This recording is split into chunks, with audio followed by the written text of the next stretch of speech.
You there! Start the countdown. Okay. 5, 4, 3, 2. Wait a minute. You started it wrong. I started it wrong. You didn't start it the right way. Well, how come?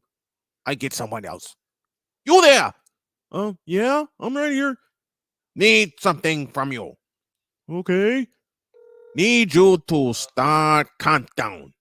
Okay. 5, 4, 3, 2, 1. You lose. Starto.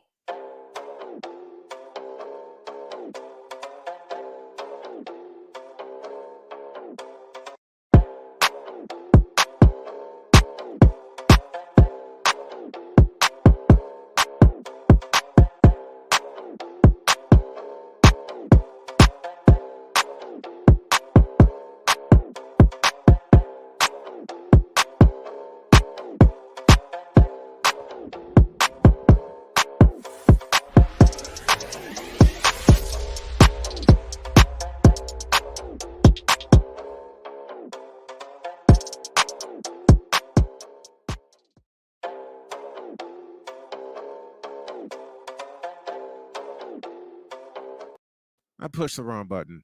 Good afternoon, everyone. Welcome to the Sports Senseis with yours truly, Brian Snow, and Sensei Drew. Sensei Drew will be a few minutes, so I don't know how to open this one because usually he's here and we get right into it. So let's get right into it. Hold on, I'm reading a message from him. Nah, we'll start it this way.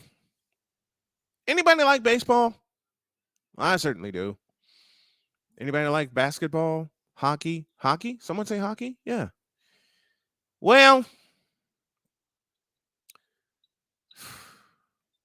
I touched on it this morning on the morning show and it brought me to tears. But last night was the final game in a Blackhawks uniform of Captain Sirius, the one we call Jonathan Taves.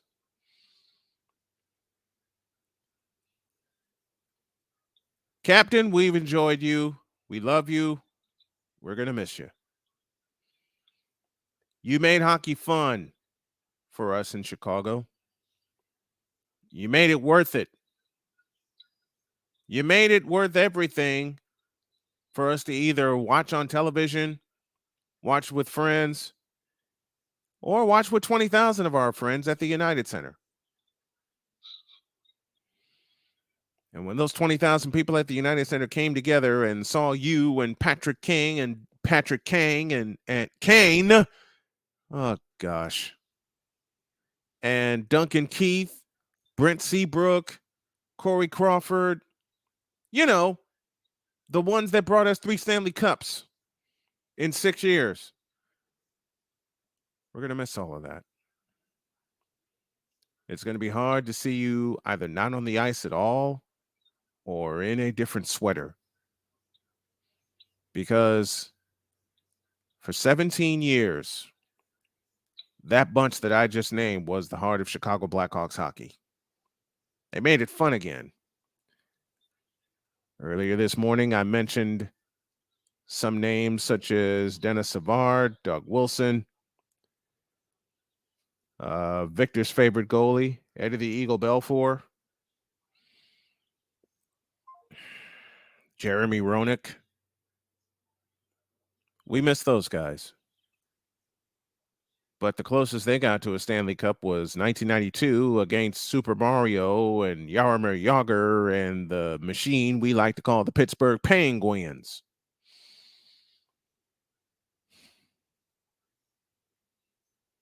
It's going to be tough not seeing number 19, number 88, number 2, Duncan Keith, 7, Brent Seabrook, 81, Marian Hossa.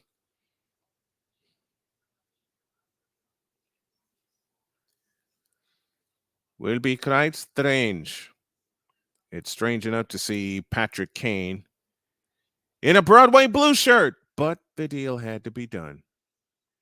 And if there was a team that deserved him, it's the New York Rangers. I'm still going to watch Patrick Kane do his thing. It's just tough seeing him not do it in a Blackhawks uniform.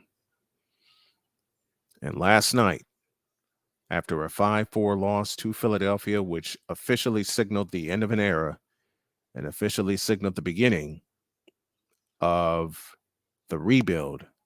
And believe me, we will rebuild and we will reload because I believe we got the right people in place now. What was it like when your favorite star played in your team's uniform for the last time? What was it like when your favorite star said goodbye and didn't don the sweater or the jersey or the helmet again? I can think of so many. So many. Sensei Drew, my friend. Snowman, what did I miss since you impatiently can't wait to start the show without me? I'm paying tribute to Jonathan Taves. Well, tribute to that. Now, what are we going to talk about on this show, episode 17? Episode 17 will begin with the NBA playoffs.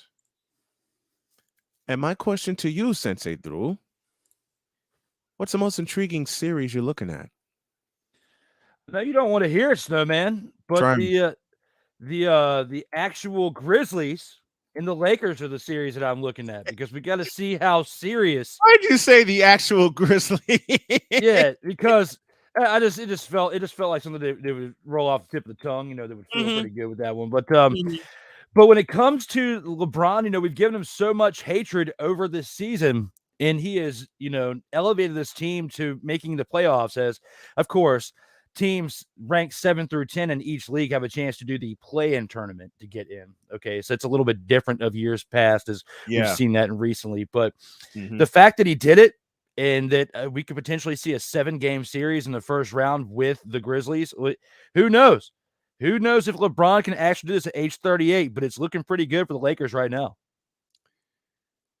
I jokingly have a 2-word response for you. Uh-oh. I haven't made you laugh all day, but I will now. For that opinion, I say jokingly unto you, You're fired. It's getting too wild out here in these streets, Snowman. It's getting too wild. This ain't wild enough. It's not wild. It's only April. Wait till July gets here. I know. Baseball season will be in mid-swing at that point. So we'll have some good things to talk about there in July. But, the series I'm paying attention to is in Northern California, Kings and Warriors, because you have the Kings who have come out of nowhere to win the Pacific Division going away, and their coach was plucked from the Warriors staff. Of course, I'm talking about Mike Brown. De'Aaron Fox is no one to be messed with. Sure. Harrison Barnes has had a renaissance. That whole team, not only can they put the ball in the basket, they were the number 1 scoring team in the league, but they also play some defense too. True. Yeah, your Warriors are definitely looking pretty good here to start this campaign out for this season, but for the season playoffs. But another team of yours still has a shot at 7:00 tonight as they play the Miami Heat tonight. That's my Chicago Bulls have a chance to make a run this year. Will they beat the Heat tonight, Snowman? Will they get this thing done? I say yes, because they should have been blown out of the water Tuesday night. They should have been blown out of the water in Toronto, down by 19 with 9 minutes left in the third quarter. And part of that is Toronto's fault because Toronto couldn't make a free throw. They wound up, if my memory serves me correct, 18 for 36 from the free throw line. Meanwhile, the Bulls were 20 of 24 from the free throw line. There's your difference. There's your difference. They made free throws. They got defensive stops. And that's why the Bulls have another game and Toronto's sitting at home wondering what happened. And they had the home court advantage. It was in the Air Canada, in the Scotiabank Center. Now, my question is this, Snowman. How do the Hawks beat the Heat? And never mind. So there's one final. I was looking at this play-in tournament, the bracket, because I didn't check the game out on Tuesday. Right. I was wondering, how do the Hawks beat the Heat, but yet the Heat still get to play the Bulls? Makes no sense.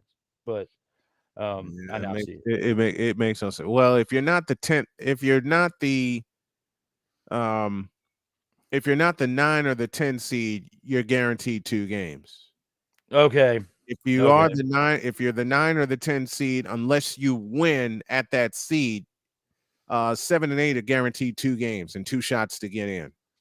Okay, that's how I understand it. Okay, that was the part that was unclear to me. That's why I wasn't too Right. sure how that worked out. Right. You get it's like the Warriors in 2021 when they got in as the number 7 seed at 39 and 33. They got 2 shots. They lost to the Lakers and they lost to Memphis.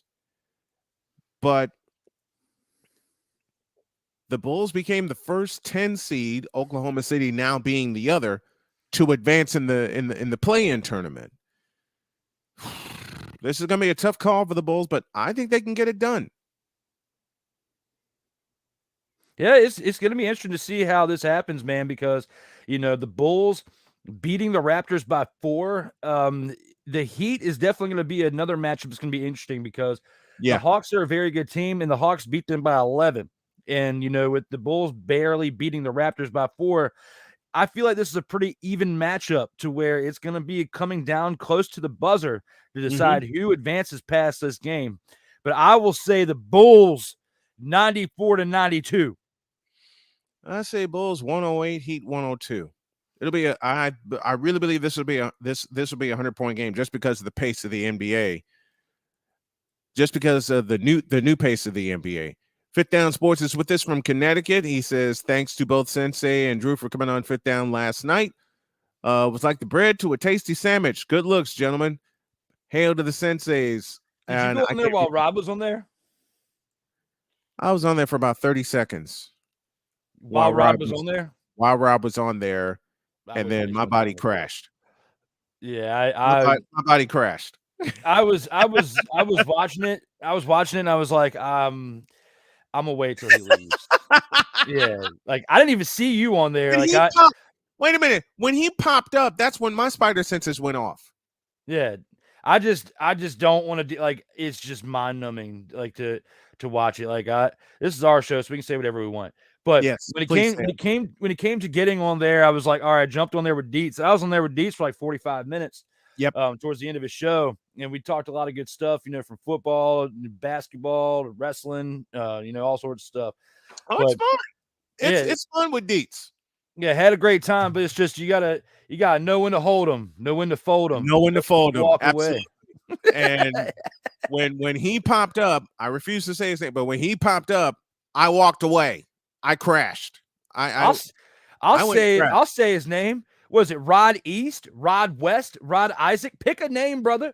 Let's find out who you really are and be a real person, because you are not real out here in these streets.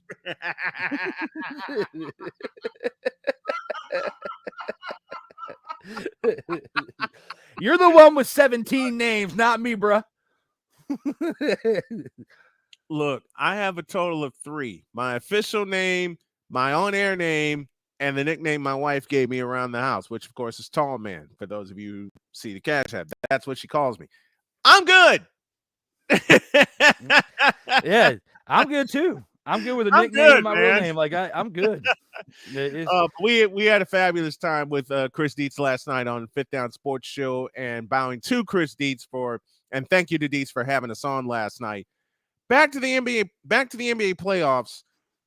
Do we see a collision course for the Bucks and the Celtics to go to the Eastern Conference Finals, or is there a chink in the armor as we get started on the real playoffs, which start tomorrow?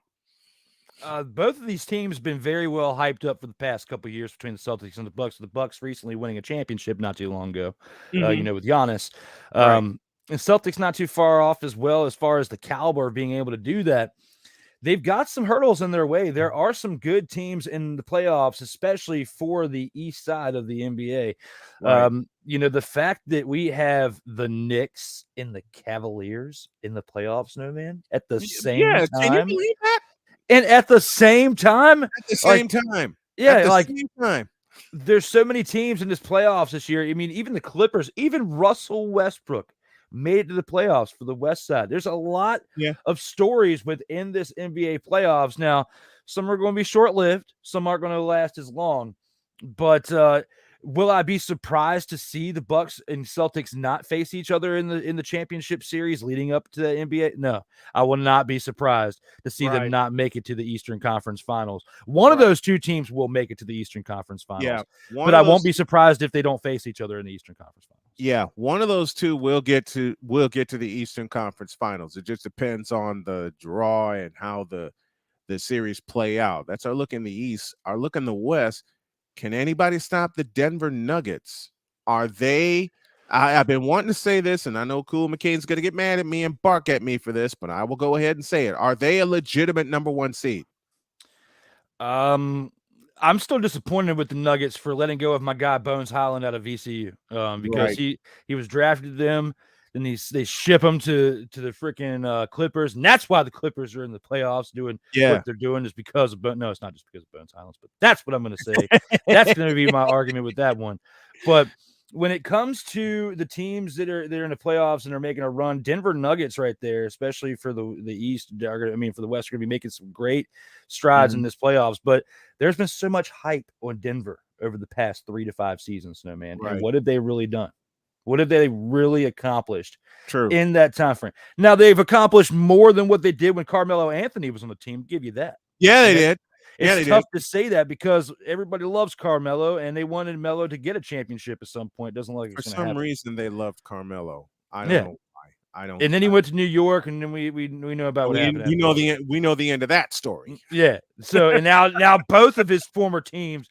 Actually, all of his former teams, I think, are in the playoffs this year. Yeah, all of them are in. Except for the Rockets. Except for the Rockets. Yeah, but you got the Rockets. The Rockets tanked, and they let Steven Silas go, which I think is wrong. But it brings a conspiracy theory to me that they're going to bring back Mike D'Antoni. I have heard you say that. Wouldn't that be the third time he would be with that team if he comes back? Third time.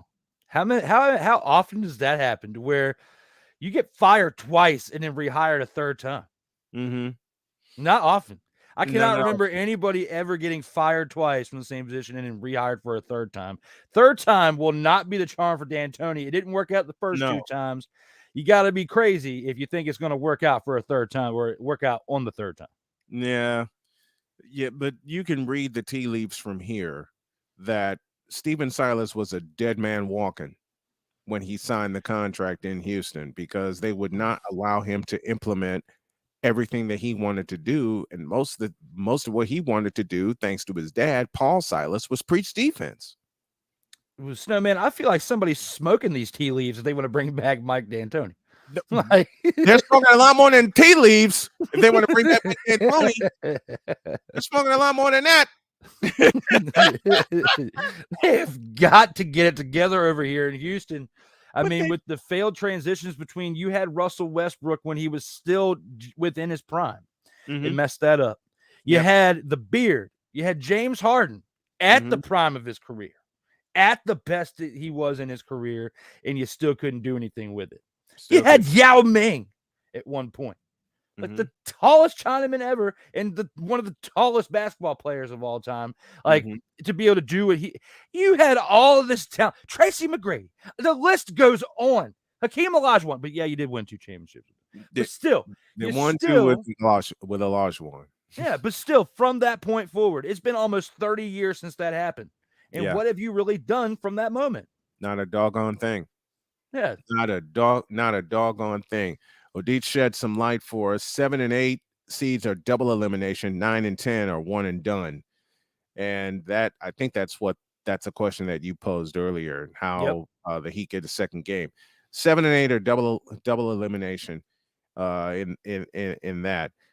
Victor Locke joins us from Chicago. You had James Harden, the in real life version.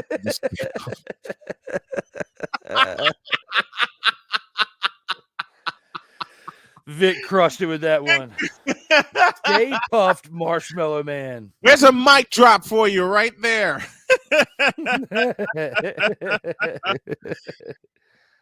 Never thought we'd work Ghostbusters, but when we're talking about James Harden, you got to include the Stay Puft Marshmallow Man. Take a short break for those of you listening on WQEE 99.1 FM.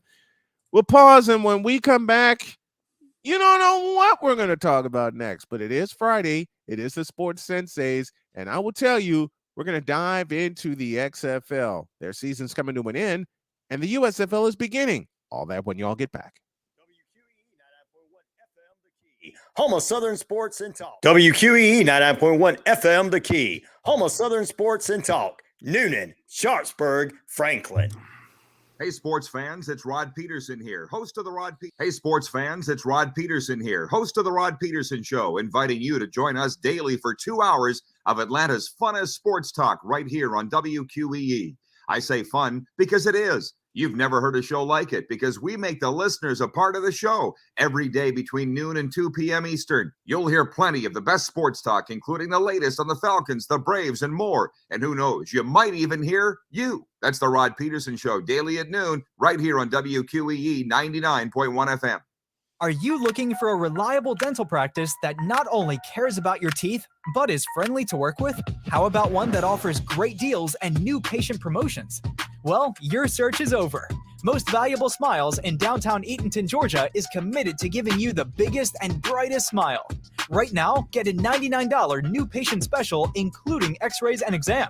Maybe you're looking for veneers. Most Valuable Smiles veneer special includes 1 free veneer with every 5 purchased. Or get that bright white smile you've always wanted by taking advantage of an exclusive $100 off Zoom whitening treatment when you book today. And don't forget that 2022 is almost over. That means most insurance policies will reset by the new year, and to avoid losing that extra money, you need to use it or lose it. Book an appointment today with Most Valuable Smiles in downtown Eatonton to lock in these exclusive deals. Call 706-623-0318 or visit mostvaluablesmiles.com.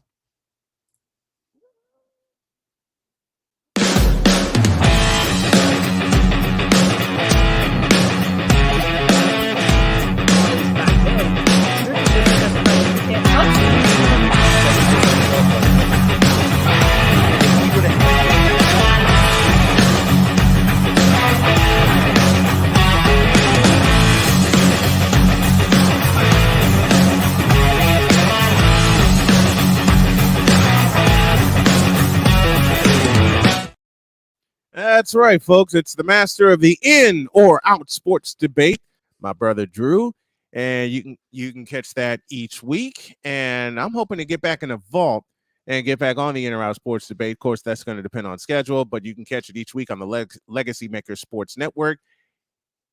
And he also ventured into doing play-by-play and color commentary. Yeah, very, very recently. What was that? What was that like? Tell us, what was that like, man? I mean, except for being like 30-some degrees outside that day, you know, baseball and everything, and not preparing the greatest for that. It was great. Darrell and I are actually discussing about potentially doing another game in May. We were trying to do one again in April, but just like you said, scheduling just didn't work out. I mean, scheduling's kind of all over the place with myself between all the shows, baseball, and my work schedule. And then you got other people to work in there as well. And, you know, we got episode 91 this Sunday of the In-Or-Out Sports Debate, but we still have time. We'll still have plenty of weeks to get Snowman back in there before hitting 100 episodes. So that way he can be a 4-time Vault of Fame inductee within that 100 episodes. All right. To the XFL we go, and those damn DC Defenders. There is a possibility, and I'm hooked on the Defenders. All right, let me be real. I'm hooked on the Defenders. But there's a possibility of a full house this weekend when they clinch the North Division, and a win gets them just that. explain to me the turnaround of the Defenders from 2020 to this year. What's been the biggest thing for them? We don't have Cardale Jones. He was the quarterback of 2020 and wasn't making the greatest decisions with the ball. I mean, that's probably the biggest difference offensively, in my opinion. Plus the coaching staff. You got Greg Williams, which even though he's more historically known for Bountygate, he's played things pretty clean here in the XFL, and the defense has been playing great for Greg Williams and for this team. I think the funny thing is we not only have 2 weeks left in the season, we're on week 9, right? Yes. There's 10 weeks in the season, and it's taking until week 9 with only 1 loss to clinch the division. That goes to show you how close this division is and how close the competition is within this league, except for maybe the Brahmas. Like they're the one team we could take out of the equation, but everybody else is pretty close. Orlando Guardians out of the equation also. Them too. I was trying to give them a little bit of love for the fact that they did give DC that 1 loss, and I gave Kyle Nash so much last week when he was on the In-N-Out Sports Debate for 89. I gave Kyle Nash so much because I was like, Kyle Nash, you were in attendance, and that gave bad juju to my team. And I even told him. You said that last week here. You said that last week here. Yeah, I should have taken that clip out and put it on that show with him on there. I just didn't have enough time, but I told him. I still told him in person. I said, you are the reason why they got the loss. And Kyle Nash just sitting there like this. You know that he knew that I knew that he knew what he was doing. Well, he had a 2-foot grin on his face. He did. Why are you surprised? He did. He did in a chalice full of Guinness. He had a 2-foot Cheshire Cat grin on his face. This is Kyle Nash we're talking about, okay? My boy Kyle Nash, love that guy. But yeah, he actually came through the clutch. Yeah. With that episode, because Karita Parks was supposed to be there and accidentally double booked herself, and he came through the clutch, and with a 2-day notice, he was there, and we were able to still do 89. So I love Kyle Nash. I love it. I'm hooked. I am hooked on that show. If you haven't had a chance to check out the In-N-Out Sports Debate, please do. It's always a fun time. How big is this game for DC with a chance to wrap up the division and a home field and a home game for the North Division title before eventually going to San Antonio to play for the XFL championship? Coming off of back-to-back weeks where you're winning or the game's decided by only 1 point. Because the week before you lost to the Guardians 37-36. 37-36. And then you beat Seattle. Then you on beat a missed Seattle 2-point conversion, 34-33. So it goes to show you how much the 1, 2, and 3-point conversions are really impacting these games in the XFL, because just that one conversion miss made the difference of the entire game. And, you know, we almost saw the Defenders lose back-to-back games, and then we would have maybe a week 10 clinch if that were the case. But it's good that the Defenders got the victory, get a chance to close the deal out in week 9, take it easy in week 10, and be ready to go for the playoffs, because I've said it since week 1 because of the way that they played in week 1. And some people thought that I was going a little too soon, you being one of them, when we were doing this show when the XFL season had started. We already had this show running. And I was saying at the beginning, then I said the DC Defenders are going to be the team to beat. And they still look like the team to beat. They're getting a little bit tired and a little bit loose-ended on certain things, but I feel like they are still the team to beat. You just watch. Mark my words, Snowman. They will be in the championship game. Will they win or lose? We'll get to that later. I posed the question this morning to Sam Shady, and I want to pose it to you because you and I and Sam, we've all like really kept in tune with the XFL. Can they sell out the Alamo Dome? That's going to be tough. Championship game. That's going to be tough. If you let the DC Defender fans bring the beer snake in, got a shot. You know, there's 60,000 plus there's 60,000 plus seats in the Alamo Dome. That'll be one hell of a beer snake, wouldn't it? Absolutely. But if they can pull this off and fill the Alamo Dome to 60,000, it'll be a great footnote for next season. It'll be a fantastic footnote. Who comes from the South Division to play them? Will they get another shot at Houston, or will someone else come to play them?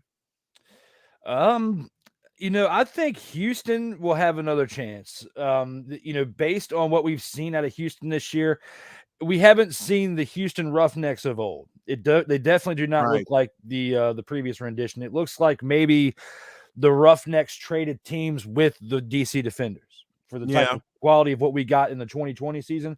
But in the 2020 season, we didn't even get a whole season. Then we've gotten more games out of this season than we did out of that season. We did. And the most since the first rendition in 2001. Mm-hmm. So to be able to see us get through 8 games and not have the threat of them being yanked off of TV or anything like that because of ratings. Now, the ratings have suffered in certain moments like March Madness, Daytona 500, and so on. But within the past week or two, they've started to pick up momentum because we are getting close to playoff football. People are getting the itch for football because you have the NFL draft coming up.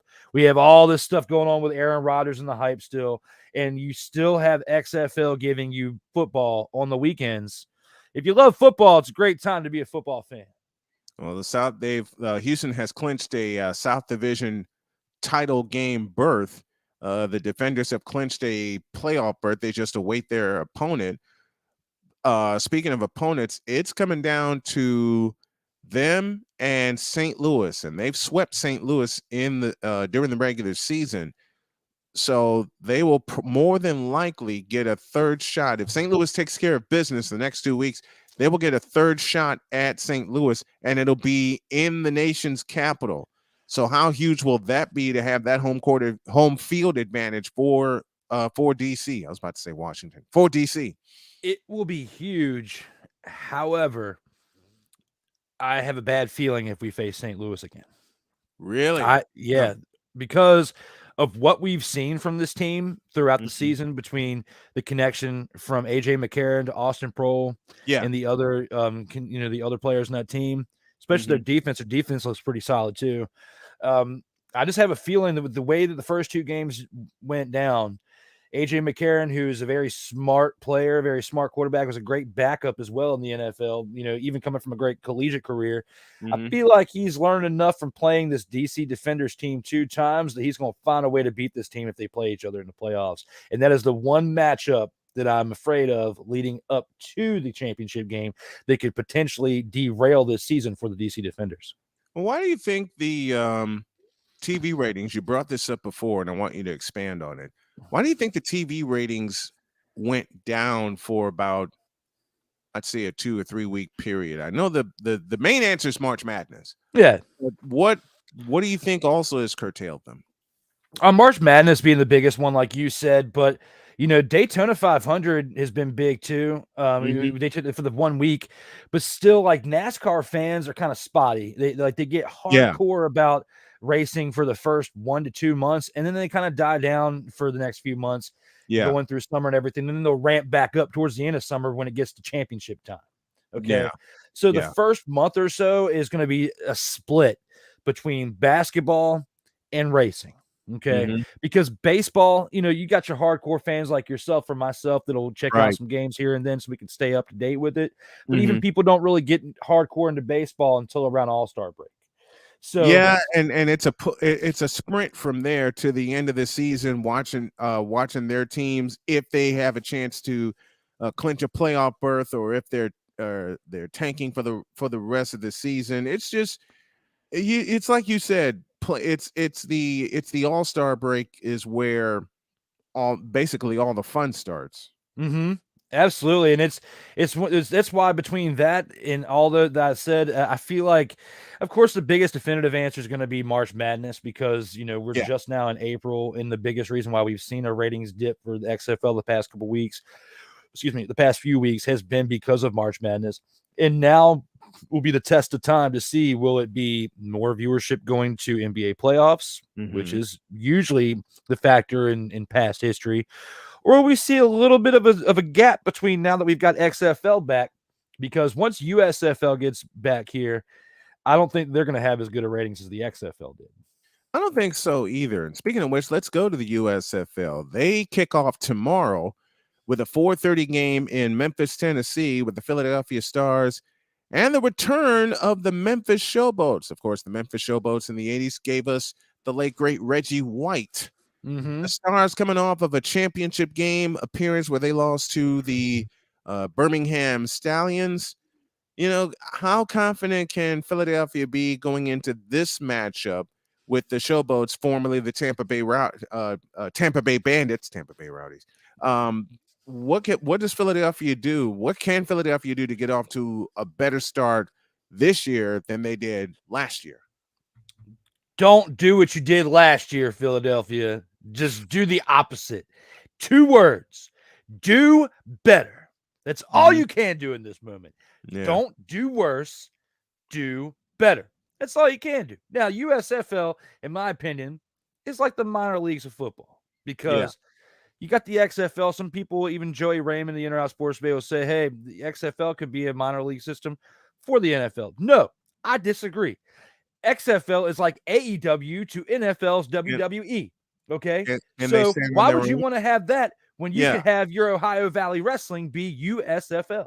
Can the XFL stand on its own and not be a feeder system for the NFL? Do you think the XFL can stand on its own?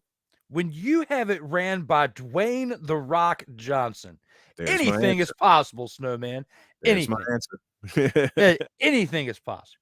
All right, second game, 7:30, also on Fox. Both games tomorrow on Fox and on the Fox Sports app. The New Jersey Generals, who were eliminated by the Stars to get to the championship, they take on the defending USFL champion Birmingham Stallions. That's at Protective Stadium in Birmingham, Alabama. Everybody in Alabama is going to come out to see this game and cheer on the defending champions. Of course, most valuable player Scooby Wright returns for them. Why hasn't Scooby Wright gotten another opportunity to play in the NFL? With a name as cool as that, you should be getting opportunity after opportunity after opportunity.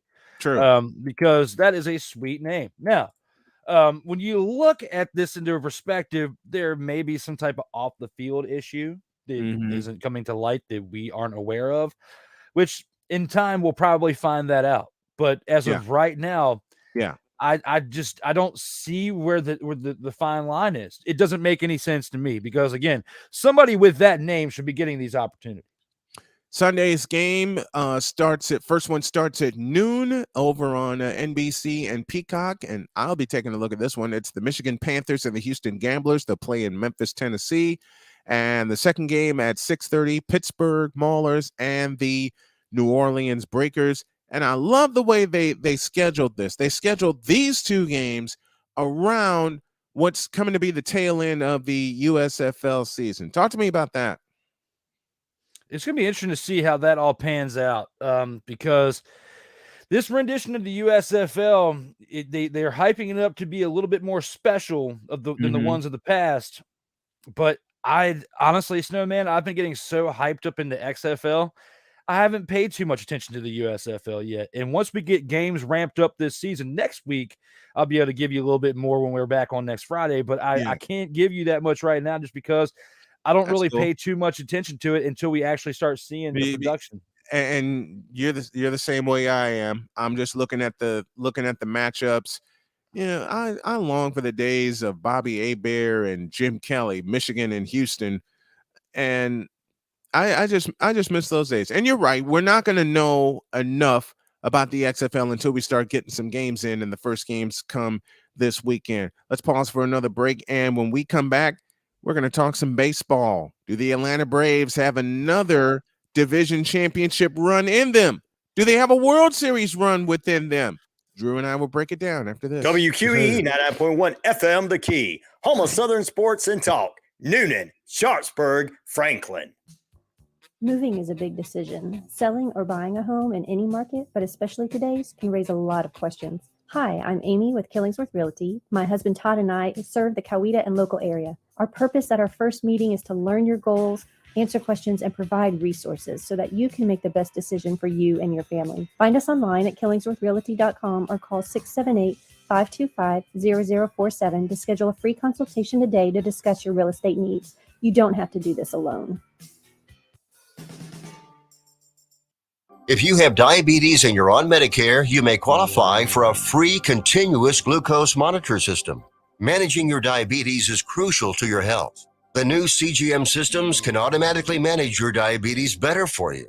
And by using a CGM system, you can eliminate forever one thing most people with diabetes hate the most: finger sticks. Now it's possible to manage your diabetes better, end the painful finger sticks, and get a new CGM monitoring system at little or no cost to you. We even provide in-home delivery and do all the insurance paperwork for you. Now is the best time to manage your diabetes better and get your continuous glucose monitor. Call now for details. 800-897-0014. 800-897-0014. 800-897-0014. That's 800-897-0014. Paid for by U.S. Med. We're back here on the Sports Senseis on episode 17. Myself and Drew are here with you. How bad will the Mets lose to the Braves in the division? I'm just going to dive right in because it's a 2-game spread right now. The Mets, I go back to last year, and we talked about this.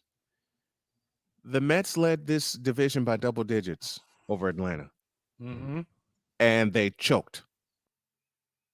All right, let's just say it real, the way it needs to be said. They choked. Now the Mets lose Edwin Diaz during the World Baseball Classic. Atlanta's at full strength, or kind of at full strength, and from what I've seen so far, and I've had a chance to catch a few Braves games, Drew, your Braves look poised to just pick up and run away with this division. It definitely looks good in their favor at this point. I mean, not just the Mets, but the Phillies have been hit by the injury bug too. Phillies probably been hit a little bit harder. Edwin Diaz is a big momentum shifter for the Mets. Yeah. And with him being out since the WBC is definitely made a big impact on this team. But the Mets are still only 2 games out of it at this point. He's saying that there's a chance that he can come back late season. And if they are in the mix of things at that point, it'll definitely make a difference if that is the case. Would you take that chance? At him with this stage in his career, it really depends. It really depends on the situation that the Mets are in. You've got Verlander and you got Scherzer. Verlander up there, 40 years old, definitely ain't gonna be around much longer. No. He may be able to give you a good 2 to 3 years at the way that he's pitching, because he's still doing pretty good. And just recently got a championship with Houston. Now has 2 World Series rings with Houston. So his career is set. But if you're at August and you got a chance to bring Diaz back, he's healthy enough to give you something, and this team is in wild card status at that point in August, I feel like you got to bring him back to be able to make a run, because if you don't do something with the type of talent that you brought in during this offseason, you're going to lose 1 to 2 stars during this offseason potentially, because of how much hype that was on this 2023 season. And you can't just have one person go down and cost you everything. That's why they're only 2 games out there right now. Meanwhile, for Atlanta, and I'll say it again, they just seem poised to pick up and run away with the division. What's fueled their hot start so far? I think the epic decline of last year and getting embarrassed in the round that they did against the Phillies last year. The Phillies being the lower end of the wild card teams and upsetting them, getting further along and making it to the World Series where the Braves were at the year before and won. So I think the biggest motivational factor is the fact that they actually did win it recently, and they have a lot of that squad still a part of the team that they are capable of going on another run again. But they have to stay consistent. Consistency is key. They got the pitching to do it. They got one of the best pitching staffs in the league, and they got one of the greatest offensive in the league. It's the defense that's mediocre at times that you'll have great play out of them, and you'll have other games where you'll just be like, this is not the same team I just watched yesterday. So consistency is key. If they can stay consistent throughout the season, we can see them make a run this offseason. I mean, this postseason. Speaking of consistency, look at the Tampa Bay Rays, 13-0 to start the season, equaling the 87 Brewers and the 82 Atlanta Braves. and they go to the Sky Dome to take on the Toronto Blue Jays this evening. I got to ask him. This is the first of 3 that they have in Toronto. What's gotten into the Rays? Was it them not making the playoffs last year that's gotten them started? That's gotten them going? It could be that. It could be the fact of them wearing the Devil Ray uniforms for that one game or whatnot. They announced they were going to be wearing the Devil Ray games. Now, with them being 13-0, Snowman, that is not the longest consecutive game winning streak, as the 1916 New York Giants had the longest winning streak of 26 consecutive winning games without a loss. Okay, so going 162-0 is really hard. Like, it's never been done before. It's never going to be done. It's never going to get done. That's why they play 162 games. So there's enough games played to determine a legitimate winner of each division, wild cards, and set up the playoff format respectively. Because there's no way. There's not many teams in the past. There are teams that have gotten 100 wins, but even that is significantly hard to get 100 wins out of 162 games. Yeah. You want to sit up here and say they have a chance to go undefeated. I'm not saying a thing. I'm just asking what's contributed to their hot start. Is it someone with the last name North, East, West, or South that's saying it? No. Okay. No. I didn't know if that would come out of his mouth either. No. I'm just wondering. I just want an opinion from you of what's gotten them off to their hot start. I think That's the all I'm announcement asking. of wearing those Devil Ray uniforms, those you look sweet back in the day too. But so many snowflakes were getting upset at the word devil that they had to take that out of there and just go to the Rays. So I like the Devil Ray uniforms back when McGriff and Boggs were on the team when they first started the franchise back in '98. I like those uniforms. And I like think those the too. and I think the announcement of wearing those uniforms has hyped this team up to where they'll go 13-0 right now. But enjoy it while it lasts, because they will not get 162 straight victories this year. One of the players to watch on this Rays team, Randy Arozarena, he has been absolutely sensational since he's come into the league. How big of a buoy is he for the Rays? Not just the start of this season, but since he's been in the league. He's definitely been a burst of energy. I mean, watching, this team since they made their run, 8-10 years ago when they were going to the World Series a couple times, still never won. But as they made their run throughout and they even got one more too when they had David Price and stuff like that too. They haven't had like a young talent that's come up that's really re-energized this team. And I feel like with him making his entrance into this team has definitely been the resurgence part of this team, because they haven't been horrible over the past few seasons, but they haven't been what the Rays that we've been used to over the last decade have been until what we've saw this season. One of the biggest surprises for me at 8-5 has got to be the Pittsburgh Pirates. Who told them they could? I mean this jokingly, Pirates fans, and they're in the midst of a 4-game series against St. Louis. 8-5 going into tonight, and they don't have any quote unquote stars on their team, and I think that's one of the things that's fueled them to be where they are right now, playing against a team in St. Louis that's projected to win their division by a mile in the National League Central, and yet here are the Pirates 2 weeks out of the gate. They're 3 games above 500, and it seems like I can't say they're starting to get better, because they've started great, considering what the Pirates have been over the past few years. But they're great. They're out of the gate playing great. Can they keep this up? No, because of the Pittsburgh Pirates. I can't even take a drink with that truthful response. I mean, look at the Pittsburgh Pirates history over the last, we'll say, 30 years, since Barry U.S. Bonds, which you called Barry recently. U.S. Bonds. That wasn't me. That was Chris Berman. That was Chris Berman who came. You still repeated it. You were the last one to say it. Yeah, Since Chris Berman said it, so it's still in my head of you saying Barry U.S. Bonds. Back to it. The past 30 years, Barry U.S. Bonds has departed from Pittsburgh. Okay. Yes. And we've seen in that 30 years, maybe, and I'm putting a big quotations on maybe 5 winning seasons in the past 30, if that. And the last So one was 2000. I think the last one they had was 13 when they got to the wild card. So at this point in juncture in the season, it's April 14th. Now April 15th on syndication on WQEE at 2:00 p.m. Eastern on Saturdays. You want to tell me at the midway point of April, I'm not Snowman, that saying in a this moment word. to get excited about an 8-5 record? Considering it's the Pittsburgh Pirates, yes. Snowman! But I also know, but let me finish. But I also know it is April and not September. Yes. Just like the Cubs, completely useless by September. Let's give it 4 months at that August 14th. Let's revisit give it to this give it to the midway All-Star. point of August. Give it to the And- All-Star break.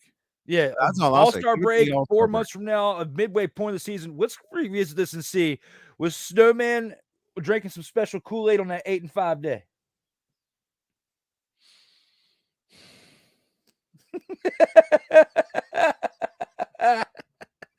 Yeah, what's in that big old thing? You don't want to know what's in here. This is 52 ounces of ice water that I have in here.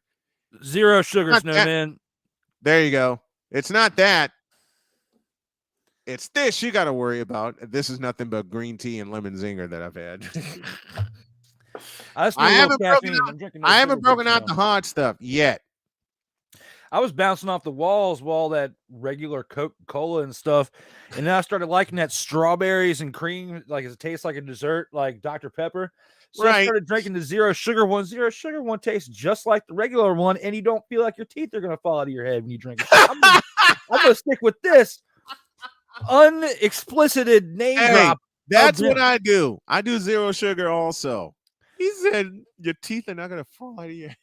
That's Mountain Dew. That's when you drink Mountain Dew. It's like you get that tingling feeling, and they feel like they're going to fall out. I don't know how long it's been since I don't think I've had a Mountain Dew since college. It's been years for me too. I have not had a Mountain Dew. I have not had a Mountain Dew since college. No, I've had like a Pitch Black. When the Pitch Blacks come out, I'll get that sometimes. That one's pretty good. But an actual How is that one? Pitch Black? It's pretty good. It's like a grapish taste to it. Okay. It's pretty cool. But I drank so much Mountain Dew when I was a kid in my early 20s that, like, I think if I drank it now, I'd be sick. Like, just because of the amount of sugar that's in it. Yeah. Same with me and Coca-Cola and Pepsi. Coca-Cola I can still do, like when I do like Jack and Cokes and stuff. But like at the same time, nowadays I'm trying to stick away from sugar as much as possible because baseball's out here. Trying to trim some pounds for that. And as long as it's got a little caffeine to give me a little kick in the jolt, I'm good to go. I'll tell you a funny story. I went to Indianapolis to cover a game and to visit a friend. And I had to drive back to Chicago that night. And I didn't leave until like 2 a.m. So my friend suggested, why don't you grab a Monster? And I was leery of energy drinks to begin with. I grabbed a Monster. I'm driving back, and I nearly fell asleep. A Monster? On a Monster. Wow. I had to pull over and sleep for an hour. I don't know how that was the case, but that lone experience turned me off of energy drinks. I've tried Monster. I've tried, what's that? 5 Hour Energy. Yep. And 5 Hour Energy backfired. Because I had to do a game at Western Michigan. I had to do a game at Western Michigan, and I was already tired. Now I had to pick up my friend who was also the SID at Chicago State. It's a women's game we had to do. I picked him up, took off, and I was feeling tired. And he said, "Why don't you grab a 5 Hour Energy?" Ha! That backfired. It did. It backfired. We got to the arena at Western Michigan. I got through the game, had to wait on a technology expert to fix my laptop so I can actually broadcast the thing because the driver in the laptop to connect to the wireless was full of puke, and I don't mean that literally. I mean that figuratively. It just wouldn't connect. That got done. Flew through the game with no problem. Couldn't drive home to save my life. I went through 2 5-hour energies to get Corey home and then to get myself home, and I slept for 2 days. Damn, your body doesn't react well to My that. body does not do well with a sugar rush. Mine, the one that got me was, I don't know if they still make it anymore, but Mountain Dew Amp. That was probably like 15 years ago when it got me. Yeah. I was working overnight, and I was like a job I was working nights, and I'd never done it before. So I started drinking Mountain Dew Amp. For like the first couple months, it was going pretty good. Like I was getting through the night just fine. Until I had a major crash one night and fell out on the floor. Had to go home. Like I drank too much, and I just crashed. Like I was literally. How much did you drink? I think I had like 2 or 3 cans. Like I had like in that day, and I was doing that like every day for like months. Were they the big cans or were they the 12-ounce cans? They were the big ones. The big ones that had the little pop top, and then you could put it back down to like reclose it, so like it resealed it. Mountain Dew Amp was like one of the first ones that came out with it. I think they still do that with some of the other drinks now, but it was one of the first ones where it had like the little plastic clip up, and then it had like the little slot in there that you would drink through, and then like you would put it back down so that way it wouldn't lose any of its freshness. You could still reclose it. I thought that part was cool. That was probably the biggest reselling of that part. But yes, I was drinking way too much, and I'm lucky I don't have any diabetes or anything from those moments because I was taking way too much energy drinks. But yeah, it was from that moment forward that I kind of calmed down and just kind of switched to either coffee or maybe just having a regular can of soda every now and then, and not bucking 3 energy drinks in an 8-hour shift to be Superman and fly all over the place. Because at that point I was a lot skinnier and I could move. I mean, I can still move now if I get enough sleep at night, but back then I could really move. And I was, it was like methamphetamine in a can. Sleep at night. Yeah, never sleeping like a vampire. It was like methamphetamine in a can. I've never smoked. I made a critical mistake. I'll leave y'all with this story. I drove to Cedar Falls, Iowa from Gary, Indiana. It's a 5-hour drive. And I had one of these full of Pepsi. And I thought, okay, I can get to the game, I can get through the game, and I can get home.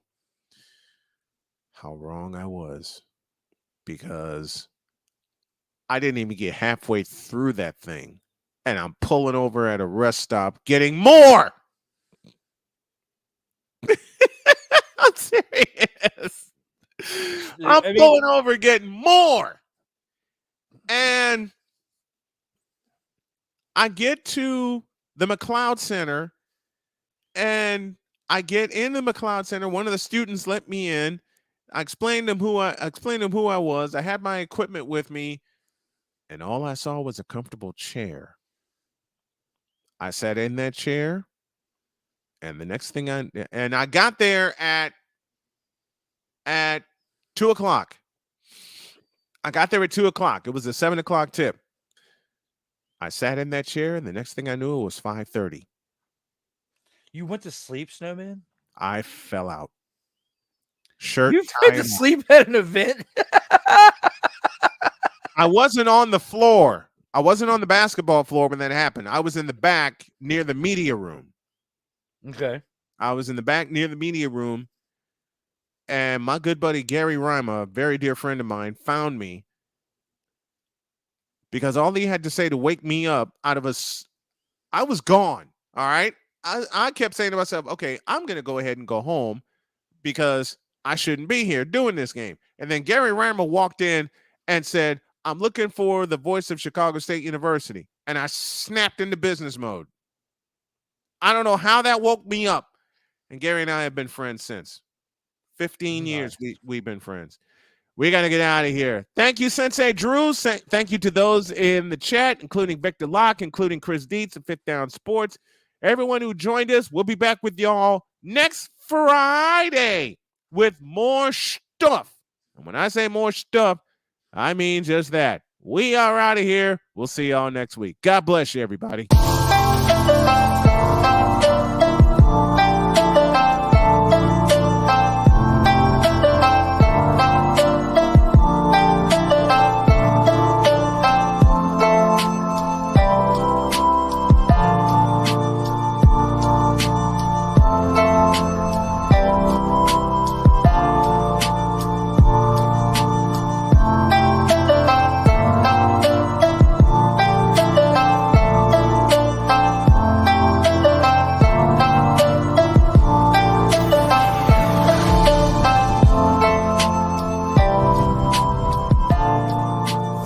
shout out to WQEE Georgia 99.1 for re-syndicating this show.